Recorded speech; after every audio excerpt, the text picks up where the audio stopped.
Her history and alarming connections are mostly unknown to the American people. Who is Huma Abedin? What do we know about Hillary Clinton's #1 aide and sidekick for 20 years? Hillary spoke at Huma's wedding saying, "If I had a second daughter, it would be Huma." This presidential election decides who gets to run the most powerful country on earth, so it is obviously very important to understand the facts about Huma Abedin, as she may very soon become Chief of Staff in the White House. I'll be simplifying an intricate web of people, organizations, and events that unraveled over many years. All of this information and more is available online for anyone who has access to Google. Anyway, here is an unbelievable story of infiltration, unfolding before our eyes, and the most important aspect of this election that you definitely won't see on CNN. There are 4 main players in this: Hillary Clinton, Huma Abedin, Abdullah Omar Nassif, and Saudi Arabia. Huma was born in the USA. Then when she was 2 years old, her family moved to Saudi Arabia. They lived in Saudi Arabia for 16 years. Huma returned to the USA when she was 18 to study at George Washington University. Only after 2 years in the country, she became an intern for Hillary Clinton, and soon after started working full-time. Also in 1996, Huma was working at her family business, a journal by the Institute of Muslim Minority Affairs. The Abedin's family business is owned by the Muslim World League, Saudi Arabia's global organization that promotes violent Wahhabi Islam. They even share an office at 46 Goodge Street, London. Saliha Abedin, Huma's mother, and Hassan Abedin, Huma's brother, currently work there still. Abdullah Omar Nassif is one of the founders of the Muslim World League and served as vice president of the Saudi Kingdom Shura Council. He created Huma's family business along with her father. He also funded Al-Qaeda and Osama bin Laden, as did Saudi Arabia, for many years. His organization was declared guilty of funding Al-Qaeda terrorism by the USA State Department. During the Holy Land Foundation trial in 2001, the FBI discovered that the Muslim Brotherhood gave over $12 million to Hamas, the terrorist organization. They also found the secret 18-page plan for the Muslim Brotherhood, which explains that their work in America is a kind of grand jihad in eliminating and destroying Western civilization from within.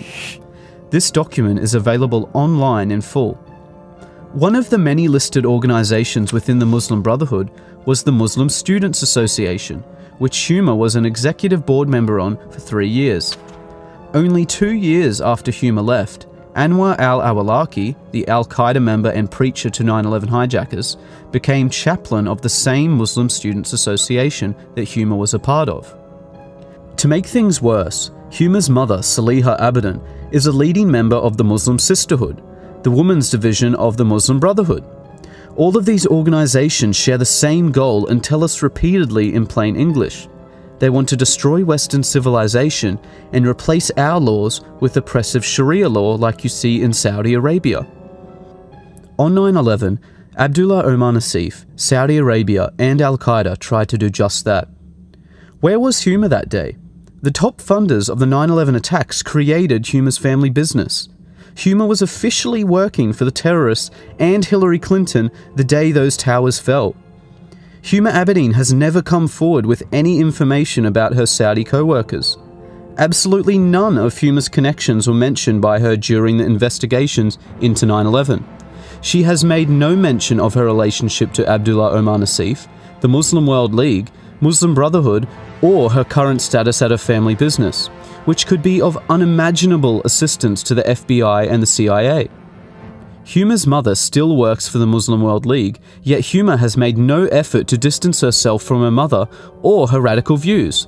Saliha Abedin is a leading Sharia activist who has, for example, published a book called Women in Islam that claims secular man-made laws enslave women. It supports female genital mutilation, the death penalty for leaving Islam, the legal subordination of women, and the participation of women in violent jihad. Hillary Clinton has flown to meet with Saliha Abedin many times. Huma says that her mother considers her to be a big deal and is proud of her. Huma's absolute silence on all questions regarding her extremist ties says far too much. How can someone with such close links to terrorism be allowed access to our top secret information and have security clearances? Especially since it was found that Huma was accessing Hillary Clinton's emails and physical documents. The Clinton Foundation received over $25 million from Saudi Arabia, and they also funded 20% of her election campaign.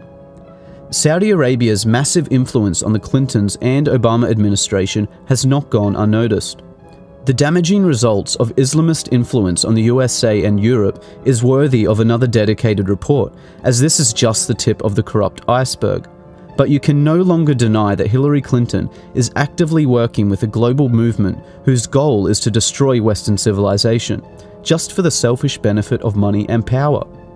Huma is the previously hidden link between the Clintons and Saudi terrorism. Dozens of other people and organizations were left out of this for length.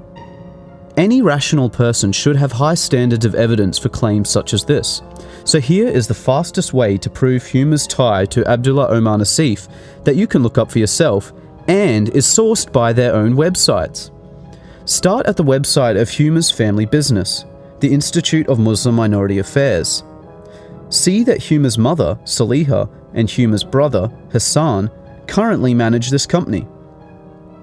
Now go to the website for the Muslim World League, owned by Saudi Arabia and Abdullah Omar Nassif. Note the address is listed by their website, 46 Goodge Street, London. Now, back to Huma's family business. If you scroll down, you see that same address, 46 Goodge Street, London. Clearly anyone can prove in seconds that Huma's family business is owned by Saudi Arabian terrorists. Their own websites make no secret of this fact. There are no more excuses for Huma's silence. She has had years of opportunities to distance herself from terrorists and radical views, but would rather simply hide. The American people demand an explanation from Huma Abedin and Hillary Clinton before the election. One simple, straightforward question needs to be answered. Did Abdullah Omar Nassif create your family business? And were you working with him in any capacity on September the 11th, 2001? Yes or no? This year marks the 15th anniversary of the day Al-Qaeda murdered 3,000 innocent citizens. Let's not forget about it so quickly. Huma's security clearances should be revoked until she or Hillary directly address this national security threat. Unfortunately, in the meantime, because of the overwhelming silence and lies, it appears to be true that a vote for Hillary Clinton will be a vote for Huma Abedin, the Muslim Brotherhood, Saudi Arabia, Al-Qaeda, and a wish for the complete destruction of the United States of America.